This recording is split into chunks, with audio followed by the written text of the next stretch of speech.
Welcome back to the Araxi Longtable Summer Series at North Arm Farm in Pemberton. I'm your Sea to Sky host, Nicole Fitzgerald, and you're watching The Express. The sound of wind and birds in the trees really adds to the charm of the place. And our volunteers are ensuring our songbirds will continue to sing their sweet melodies. This is a red-winged blackbird, tail 75. Ouch. The Vancouver Avian Research Centre is committed to wild bird conservation. Wing chord is 98. Based in Colony Farm Regional Park, volunteers carefully capture, measure, record, and release wild birds under the supervision of Derek Matthews. Bird welfare and safety really is our top priority for each and every bird at all times. So birds are retained harmlessly in the mist nets. We conduct our net rounds very strictly, timed every 30 minutes. Each bird is extracted very gently, placed into a soft cloth bag, taken back to our banding station for processing. That entire process probably takes between 90 seconds and 2 minutes, and each bird is released unharmed. Wing chord 116. Assisting with the measuring, weighing, and bird banding is a dedicated team of volunteers.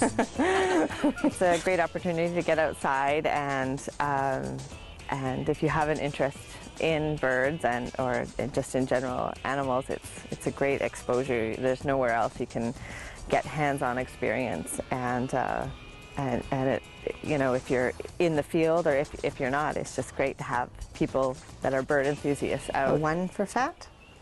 The data gathered by VARC is shared with policymakers at all levels to ensure the preservation of migratory and local bird habitat. Tail is 70. Vancouver's parks are critically important to both breeding and migratory birds, and none more so than Colony Farm, which consists in part of this old field habitat, which is unique in the Lower Mainland. So Colony Farm is a very important area, both for breeding birds and as a stopover for migratory birds that are heading further north, many of them going up to Canada's boreal forest to nest there before returning again to their Central American and South American winter grounds. This is an AHY female. The old field habitat brings in a lot of different species of birds, sort of like a funnel from the housing, and you just see some really interesting things, and it's just a good birding spot in the Lower Mainland. It's number 67. 0 fat. And a visit to VARC presents a unique opportunity to get close to wild birds. No one who visits the banding station, as you've done this morning, and holds and releases a hummingbird, can fail to be totally captivated by this tiny bird, which weighs 3 grams, little more than a Canadian penny. And these dynamic little birds breed as far north as Alaska and overwinter in Mexico.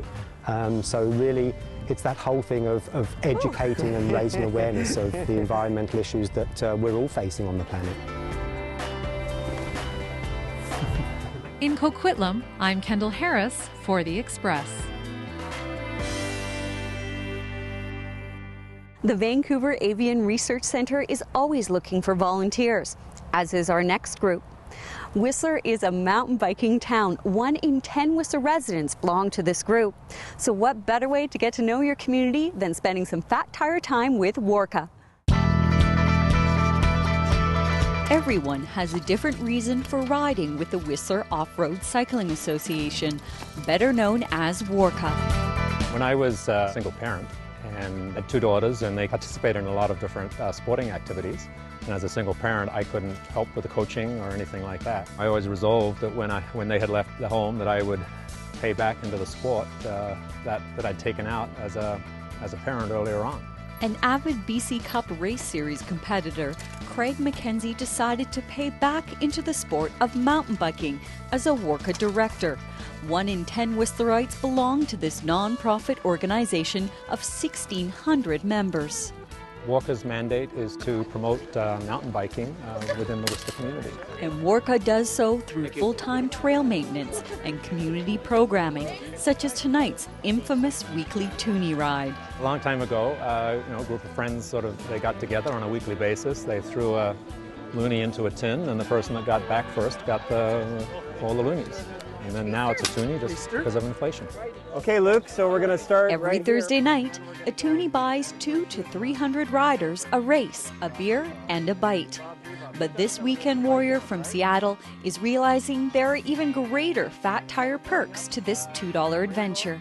I like riding the toonies because it's a kind of a community thing. So it's been a good way for me to plug into the community. And I'm here with my best friend, and our sons are best friends. So the four of us are doing it together tonight for the very first time. So it's kind of a big occasion for us. Newcomers find community. Others discover an introduction to the sport itself. Newbie rider Lisa Nguyen eases into Warka's single track as a volunteer.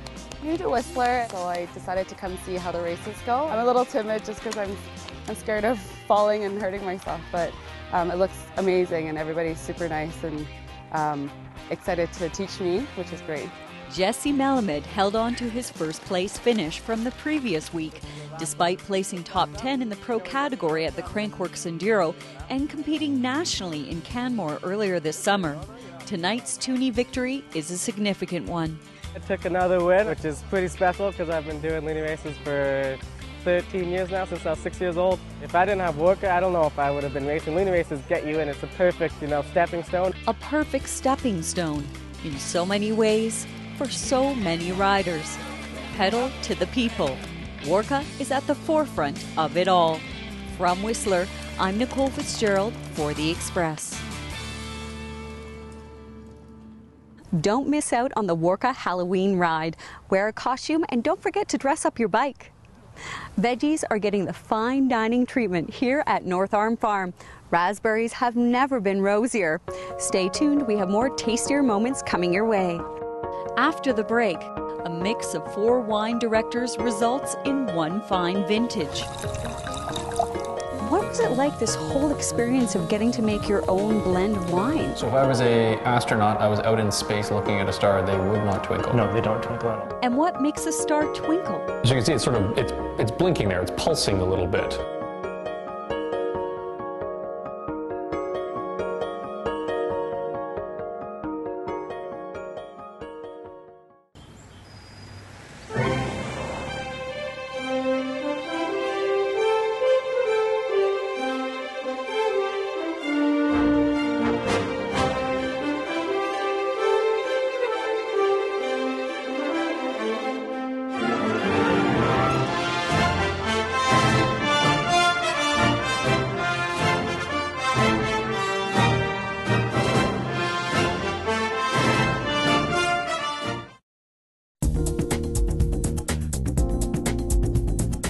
Welcome back to The Express on Shaw TV. I'm your Sea to Sky host, Nicole Fitzgerald. The Araxi Longtable Series is new this year, as is this next adventure. Top Table's 4 directors have created and launched a new private wine label.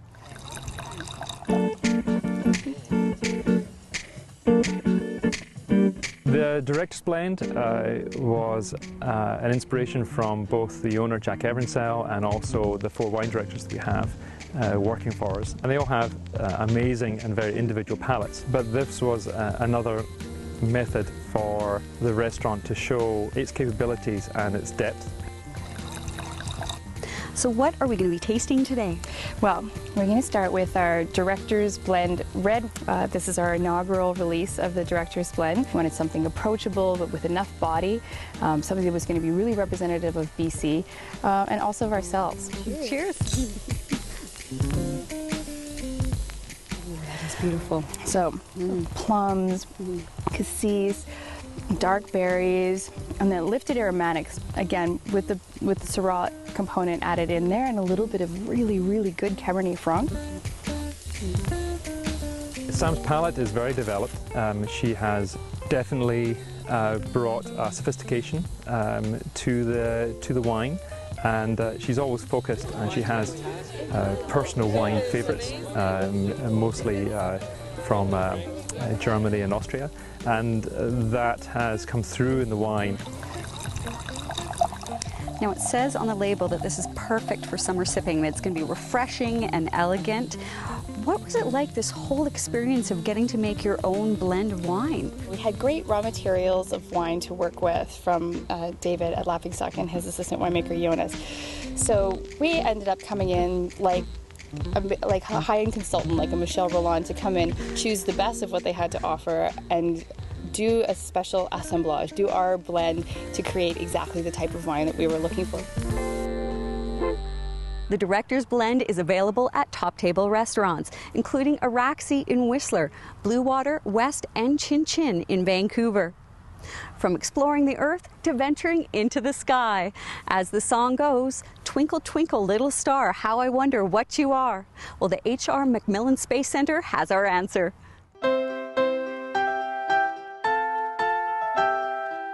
And here we are with Raminder, who is going to dash all of our hopes and dreams for ever saying Twinkle Twinkle Little Star again. Now, the idea is that stars naturally don't twinkle. What causes the twinkle? So the twinkling, astronomers call the term scintillation. It's due to our atmosphere distorting the starlight as starlight enters our atmosphere. So if I was an astronaut, I was out in space looking at a star, they would not twinkle? No, they don't twinkle at all. They would appear like crisp points of light. Okay. So is there anything we can do about the twinkling effect? Could we remove our atmosphere? That would be kind of difficult. We can't remove our atmosphere, but there are new techniques astronomers are pioneering which are able to counteract our atmosphere, and we're able to get images which have better resolution than even in space. Okay. Now, the first thing we're going to show here is show the twinkling effect, and very, very simple. I've got a kettle that we're going to flip on, and it's going to produce some steam, which is just... So the steam here is to say demonstrate atmospheric currents. This is starting to twinkle. I have a laser here, and we're going to shoot this across through this steam. As you can see, it's blinking there. It's pulsing a little bit. It's not a consistent light. It actually has some movement and pulses to it, right? The work around this is called adaptive optics, and what it does is it turns this blinking and pulsating light into something a lot steadier. Here we have the Gemini telescope demonstrating its adaptive optics system. So the way the telescope works is it's got a large laser built on it, and the laser travels into our atmosphere to a height of 90 kilometers. The sodium is excited by the laser, and for astronomers, if you're looking from the ground up, you can see a fake star in the sky. So this fake laser guide star is created by the telescope, and the light comes in, hits the primary, then off the secondary, and then it bounces through a hole in the primary mirror into its instrument's bay. So light comes in, bounces off a selection of mirrors, off this special type of mirror here, and here's something interesting. It's called a beam splitter. Most of the light comes down this way into the camera, and the camera images onto the computer screen for what the telescope is seeing. In this case, it's a very distorted image of a star.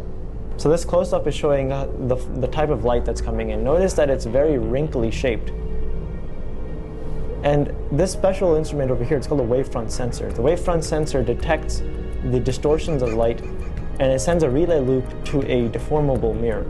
Now this mirror changes in accordance to the type of light, the shape of the light waves that are coming in, and it causes them to go and become parallel. That way, when the telescope images them, so the camera images the light, you see a nice steady star. Excellent. And using this technology, it means we're getting crisper and better images of stars from these Earth-based observatories. Before, Hubble Space Telescope would give us those, but now we're being able to get them from some of the ground-based ones, which is really cool. Yeah. From the H.R. MacMillan Space Center, I'm Cam Cronin for The Express. I'm Raminder Samra. And that is two ways of looking at a nursery rhyme. Twinkle, twinkle, little star, great for the kids, not so good for the astronomers, but using a little bit of technology, we can happily get both at the end of the day.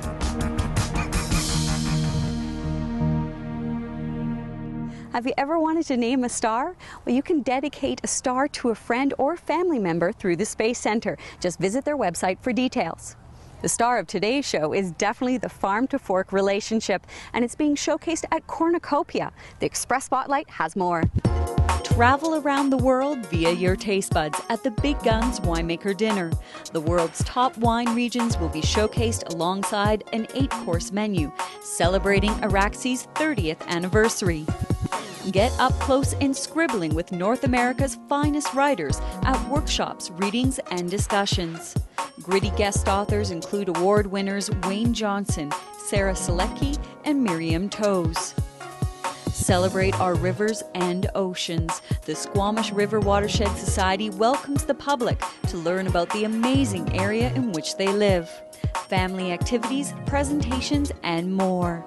Truly a showcase of Mother Nature at its fine dining finest. And that wraps up this week's show at the Araxi Longtable Summer Series at North Arm Farm in Pemberton.